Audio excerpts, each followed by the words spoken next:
మన శత్రువులతో దేవుడు ఒక పక్క మాట్లాడుతూనే ఉంటాడు, మనకు మాత్రం భయం కల్పిస్తూనే ఉంటాడు.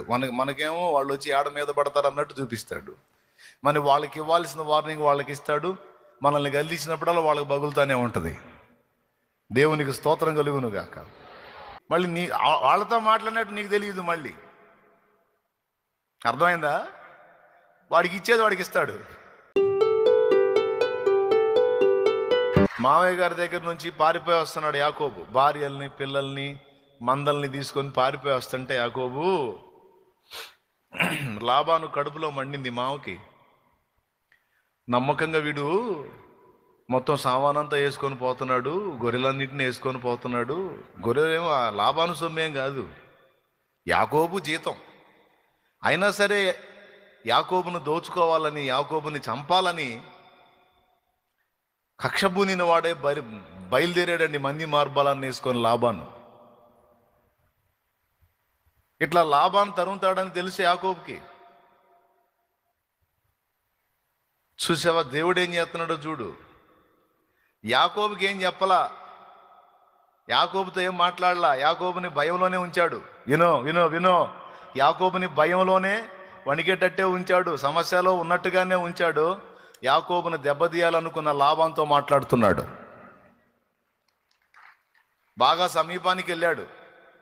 యాకోబు సమీపానికి ఎంత కక్ష పూనాడంటే యాకోబును చీల్చి చెండాలన్నంత కోపం వచ్చింది. చీల్చి చెండాడాలి దుర్మార్గుడిని, నా మందంతా తీసుకొని పోతున్నాడు, నా పిల్లలు తీసుకొని పోతున్నాడని. అంత కోపంతో బయలుదేరాడు కనుకనే దేవుడు మాట్లాడాడు లాబానుతో. ఏమన్నా తెలుసా? యాకోబును సమీపించి మంచియే గాని చెడ్డయే గాని నీవు పలకకు సుమి. యాకోబుకి ఏమైనా కీడు తలపెట్టినా, కనీసం నోరు జారి ఎగస్ట్రాగా ఒక మాట మాట్లాడినా నువ్వు ఇంటికి చేరవు. ఎవరు మాట్లాడుతున్నాడు? దేవుని వార్నింగ్ అంటే ఏంది? అయిపోతావని అర్థం, చెప్పకనే చెప్పినట్టు. మళ్ళీ ఈ సంగతి యాకోబుకు తెలియదు, ఆ లాబానే చెప్పాడు. నీ పని చేద్దామని వచ్చినా కానీ అల్లుడు, నిన్ను మట్టిలో పెడదామని వచ్చా కానీ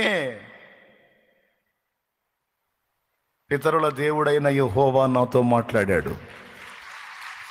నీ దేవుడైన యెహోవా నాతో మాట్లాడాడు. యాకోబుతో మంచియే గాని చెడ్డయే గాని నీవు పలకవద్దని నాతో మాట్లాడాడు. ఓ బతికిపోయావు. పోయి ఏమన్నాడో తెలుసా? వాస్తవంగా సాగుగొట్టాలని బయలుదేరినోడు దేవుడు వార్నింగ్ ఇచ్చేసరికి, అల్లుడు ఏమిటి ఈ ప్రయాణం, ఈ ఆకస్మిక ప్రయాణం? ఒక్క మాట నాకు చెబితే తంబూరాలతో, నాట్యంతో, సంభ్రమాశ్చర్యాలతో నేను నిన్ను సాగనంపుదునే. ఒట్టిదే సాగు చేసేవాడు. దేవునికి స్తోత్రం. దేవుడు వార్నింగ్ ఇచ్చిన తర్వాత లైన్లోకి వచ్చింది బండి. మన శత్రువులతో దేవుడు ఒక పక్క మాట్లాడుతూనే ఉంటాడు, మనకు మాత్రం భయం కల్పిస్తూనే ఉంటాడు. మనకేమో వాళ్ళు వచ్చి ఆడ మీద పడతారు అన్నట్టు చూపిస్తాడు. వాళ్ళకి ఇవ్వాల్సిన వార్నింగ్ వాళ్ళకి ఇస్తాడు, మనల్ని గెలిచినప్పుడల్లా వాళ్ళకి బగులుతూనే ఉంటుంది. దేవునికి స్తోత్రం కలుగును గాక. ఏమన్నా అర్థమైందా నేను చెప్పింది? ఎంతమందికి? మళ్ళీ వాళ్ళతో మాట్లాడినట్టు నీకు తెలియదు. మళ్ళీ అర్థమైందా? వాడికి ఇచ్చేది వాడికి ఇస్తాడు. ఇటుపక్క ఇప్పుడు లాభాంత అయిపోయిందిరా అనుకుంటే మళ్ళీ వేసావు. నా జ్యేష్ఠత్వ హక్కు కొట్టేశాడు, అలాగే నాకు రావాల్సిన దీవెనలు కూడా నా గెటప్పులో పోయి మా నాన్న కళ్ళు లేనివాడిని మోసం చేసి నా దీవెనలు కొట్టేశాడు. ఈ యాకోబు గారిని బతకనీయకూడదు, వాడిని చంపాలని మా నాన్న ముసలోడు అయిపోయాడు, ఈ ముసలోడు కన్ను మూసిన తర్వాత వాడిని కూడా గాజేస్తానని శపథం చేశాడు. వేసావు. మా నాన్న చచ్చిపోయినాక మా తమ్ముడిని కూడా చంపుతాను నేనని శపథం చేశాడు. వేసావు. వేసావా ఏడిసావా? వేసావు. వేసావు. శపథం చేస్తే దేవుడు అన్నాడు ఏడిసావని. ఎవడురా నువ్వు? నా అనుమతి లేకుండా యాకోబును ముడతావా? ముట్టు చూద్దాం అనుకొని ఉన్నాడు దేవుడు కూడా. అప్పుడు ఎబ్బోకు రేవు దాటిచ్చాడండి అందరినీ. ఎందుకు దాటిచ్చాడో తెలుసా? మామను తప్పించుకున్నాను అనుకుంటే ఇప్పుడు అన్న చంపుతాడేమని భయం. ఆల్రెడీ వాళ్ళ అమ్మ చెప్పనే చెప్పింది, రే మీ నాన్న చచ్చిపోయిన తర్వాత నిన్ను చంపుతామని. వాడి కోపాన్ని వాయిదా వేసుకున్నాడు, అంటే పగబట్టాడు మీ అన్న. మీ నాన్న చనిపోయిన తర్వాత నిన్ను చంపాలని ప్రతిజ్ఞ చేశాడు రా, వాడు చేస్తాడు, అంత పని చేస్తాడు, నువ్వు వెళ్ళిపోయి ఇక్కడ నుంచి అంటే అప్పుడు లాభం దగ్గర పారిపోయాడు. అప్పుడు ఒంటరిగా పోయినోడు 2 గుంపులై వచ్చాడు ఇప్పుడు. కానీ యాకోబు గుండెలో ఏం భయం ఉంది? ఆ పాత పగ మా అన్నకు అంతే ఉంది అనుకుంటున్నాడు.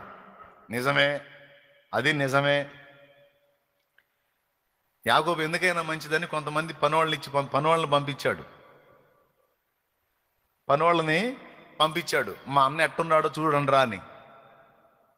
వీళ్ళు పోయారు, ఏశావుని ఎదుర్కొన్నారు. ఏశావుకు చెప్పారు, మీ సహోదరుడైన యాకోబు వచ్చుచున్నాడు అని.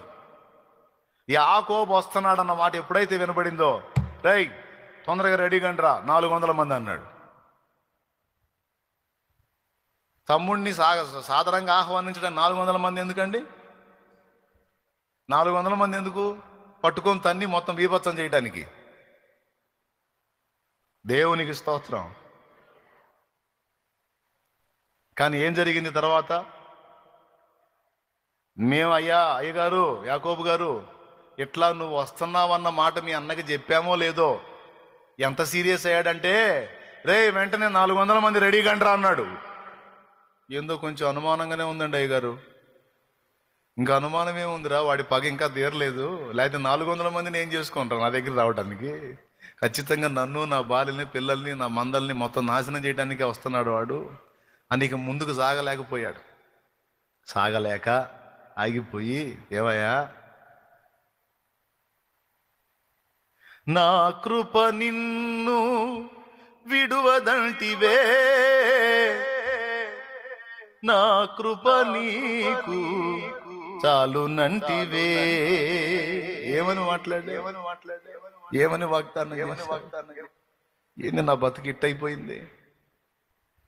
ఎందుకయ్యా నన్ను ఇట్లా చేశావు? ఏ దిక్కు లేని వాడిని చేశావు, ఆదరణ లేని వాడిని చేశావు. నా గతి ఏంటి అసలు? ఆశీర్వాదం అనుకున్నాను, కానీ నేను కలిగి ఉన్నది నిజంగా ఆశీర్వాదాలు కాదన్న సంగతి నాకు అర్థమైంది. నిజమైన ఆశీర్వాదం, దీవెన నీ దగ్గర ఉందయ్యా. అది మా నాన్న దగ్గర కాదేసయ్యా, నీ దగ్గర ఉంది. రాయ్యా, భార్యలు లేరయ్యా, ఇప్పుడు పిల్లలు లేరయ్యా, దాసదాసి లేరయ్యా, మందలు లేవయ్యా, ఒంటరిగాడిని అయిపోయా, ఏకాకినైపోయా. దేవా రా, నువ్వు రాకపోతే నాకు దిక్కు లేదు. నీవుగాక ఎవరు? ఆశ్చర్యం చెప్పనా, బయటోడు కాదు ఇప్పుడు ప్రాణం తీయాలనుకుంటుంది. అటుపక్క మామయ్య, ఇటుపక్క అన్నయ్య, సొంత వాళ్ళ చేతుల్లోనే ప్రాణాలు పోయే పరిస్థితి వచ్చేసింది. నీవుగాక ఎవరు నాకు లేరయ్యా, నీవే నా ప్రాణము, నీవే నా సర్వము. దేవుని గోజాడుకున్నాడు. ఆ రాత్రి దేవుడు దర్శించి, ఆ ఏశావు దెబ్బకి కలవరపోతే యాకోబుతో రాత్రంతా పెనుగులాడి ఎంతకీ గెలవకుండా చూచి తొడ గూటి మీద కొడితే దేవుడు ఆ గూడు వసిలి ఏమి లేదు, ఈ నడుం దగ్గర ఈ తొంటి ఉంటుంది కదండి, తొలగొట్టేసరికి అవిటోడు అయిపోయాడు. అప్పటిదాకా నిలబడి రొమ్ము అనిచినోడు ఇక బెండ్ అయిపోయాడు. అలా తొడగూడు వసలగొట్టి ఆ తర్వాత పేరు అడుగుతాడు. సరే ఆశీర్వదించు, నన్ను దీవించితేనే కానీ పోనీ అంటున్నాగా, నీ పేరు చెప్పు అన్నాడు. యాకోబునయ్యా మోసగాడిని. నేనేందో నాకు తెలుసయ్యా, నా బతికేందో నాకు అర్థమైందయ్యా అన్నాడు. రైట్, నీవు మనుషులతోనూ దేవునితోనూ పోరాడి గెలిచితివి గనుక నీవు ఇక నుంచి ఇశ్రాయేలు అనబడదు అన్నాడు.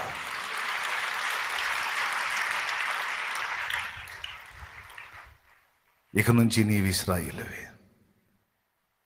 నాతో పోరాడావు. ఫస్ట్ ఏమో రొమ్ముకు రొమ్ము అనిచ్చాడు, తొడ మీద కొట్టేసరికి కాళ్ళు పట్టుకున్నాడు. దేవునికి మహిమ. రొమ్ముకు రొమ్ము అనిచ్చడం అంటే ఏంటో తెలుసా? దేవునితో ఒప్పందాలు చేయటం. నేను పోయిన చోటెల్లా నీవు నాకు తోడై ఉండి నాకు కలిగిన అంతటిని ఆశీర్వదిస్తే నీకు దశంభాగం ఇస్తా. ఏందది? దేవుడితో బేరసారాలు.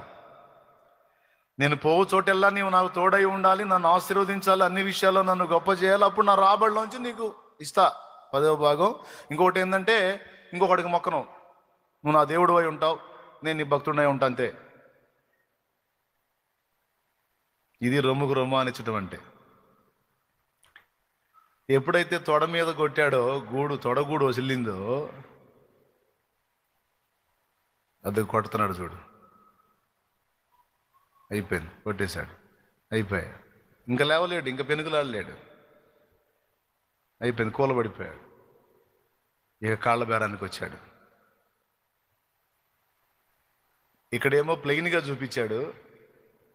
బైబిల్లో హోషేయాలో ఏం రాసిందో తెలుసా? అతడు మగసిరి గలవాడై పోరాడాడు. యాకోబు మగసిరి గలవాడై పోరాడాడని కింద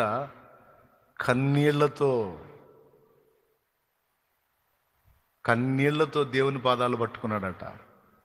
పెద్దగా ఏడ్చేశాడు. రొమ్ముకు రొమ్ము ఆనించడం కాదు, నీకు నేను దశంభాగాలు ఇవ్వటం కాదు, నువ్వు నాకు దేవుడు అయి ఉంటాం కాదు, ఇక నువ్వే నాకు దిక్కు అని పట్టుకున్నాడు కాళ్ళు. ఇక లేదు వేరే ఆప్షన్ నాకు, ఇక లేదు నాకు వేరే ఆప్షన్, నువ్వే నాకు దిక్కు అని పట్టుకున్నాడు కాళ్ళు. అప్పుడు దీవించాడు. నీ జీవితంలో దేవుడు ఏశావులను అనుమతించాడో, ఫరోలను అనుమతించాడో, అలాంటి పరిస్థితులు అనుమతించాడో, ఇవన్నీ నిన్ను చెక్కడం, ఒక చక్కని శిల్పంగా చెక్కే దానిలో భాగాలే తప్ప దేవుడు నీ మీద ఏం పగబట్టలేదు, నువ్వంటే ఆయనకి ఏం ద్వేషం లేదు. ఇంకా చెప్పాలంటే తన ప్రాణం కంటే ఎక్కువ ఇష్టం నువ్వు ఆయనకి. తమ్ముడు, నమ్ముతావా? తమ్ముడు, నేను నమ్ముతాను అన్నవాళ్ళు చేతులు ఎత్తండి. ఎంత ఇష్టం నువ్వంటే? ప్రాణం పెట్టేశాడు కదండి, ప్రాణం. అదేనన్నా ఇంత ప్రేమిస్తున్నాడని చెబుతున్నావు, బాగానే ఉంది, కానీ నాకు ఈ బాధలేందో అని ప్రేమించాడు కనుకనే శ్రమల కొలిమిలో గుండా తీసుకొస్తున్నాడు. అదే నిన్ను ప్రేమించకపోయి ఉంటే నిన్ను వదిలేసేవాడు. సొదొమ గొమొర్రా వాళ్ళ బతుకయ్యేది నీది. బాధలో ఇబ్బందులో ఈ జీవితం బాగుందా? ఆ జీవితం బాగుంటుందా? బాధలో ఇబ్బందులో ఈ జీవితంలో దేవుడు మనకు తోడై ఉన్నాడు. ఆ జీవితంలో బాధలు ఉండవు, కానీ దేవుడు ఉండడు. కావాలన్నాడు చేతులు ఎత్తండి. దేవుడే కావాలి, రైట్. మరి దేవుడు కావాలంటే ఈ బాధల జీవితంలో ఉంటాడు. ఎందుకంటే ఆయన మరి ఊరుకోడు. కొంతమంది కొడుకులు వేరు పడతాం అంటారు. ఎందుకు? ఆలోచించరా అంటుంటాడు. అట్లాగే దేవుడు కూడా మనల్ని ప్రేమిస్తాడు కనుక ఎట్టబడితే అట్ట బానీయుడు, ఓ పద్ధతి ప్రకారం తీసుకెళ్తాడు. అది దేవునితో కూడిన ప్రయాణం.